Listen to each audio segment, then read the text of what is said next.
Hello students, today I am going to explain the third poem of class 12th, Keeping Quiet, written by Pablo Neruda. Pablo Neruda was really a very famous poet. He was born in the town of Parral in Chile. This Nobel Prize winner poet is known for his simple language. In this poem, he wants us to take a little time out of our life to introspect ourselves and understand the true meaning of our life.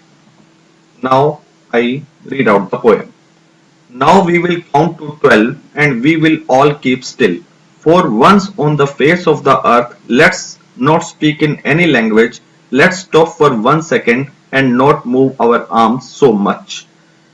In this stanza, the poet asks everyone to count to 12 and calm themselves and be still after the counting. He says, for once on the face of earth, we should not utter a single word in any language. We should stop for 1 second and not articulate in any manner. Actually, he wants us to break the barrier of language. He wants us to speak the language of silence that unites us. He also wants us not to make any movement during that silent period. And in the next stanza, he says it would be an exotic moment without rush, without engine. We would all be together in a sudden strangeness.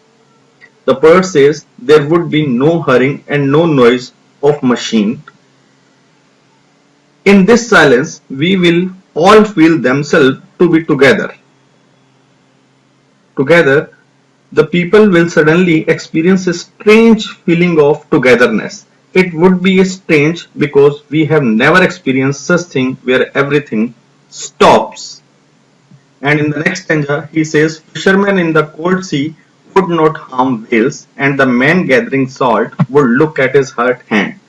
Fishermen in the cold sea would stop working and not harm whales, and man gathering salt would also stop working and look at his hurt hands.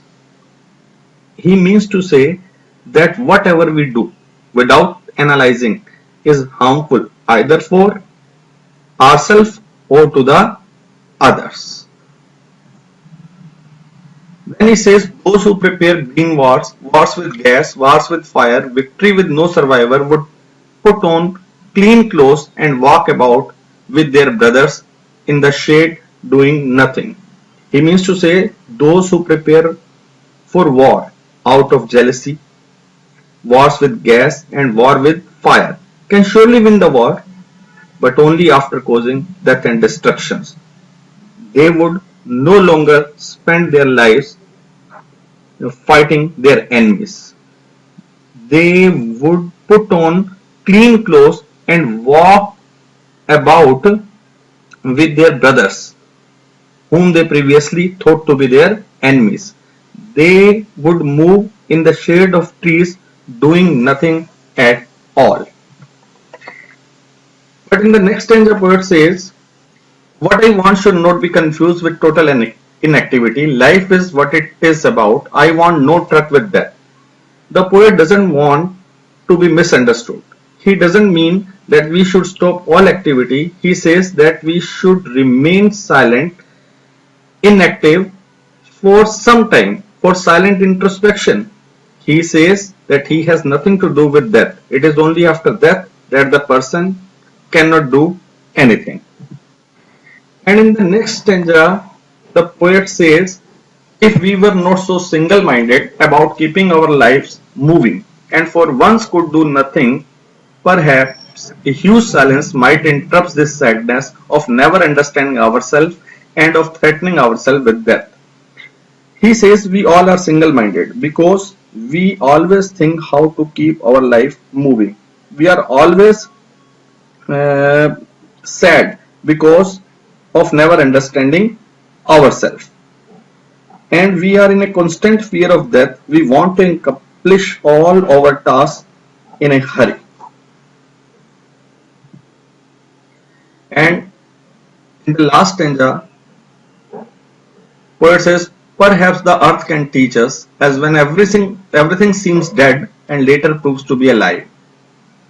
The poet invokes earth to make us understand, he says that everything seems to be dead during winter, but later in spring season seems to be alive.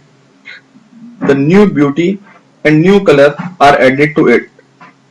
Similarly, after a little silence and stillness of introspection, a man can resume his life with a fresh energy and a new outlook.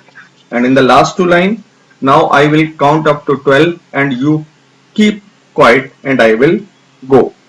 The poet again says that I will count to the 12 and all will remain calm and quiet. Thank you.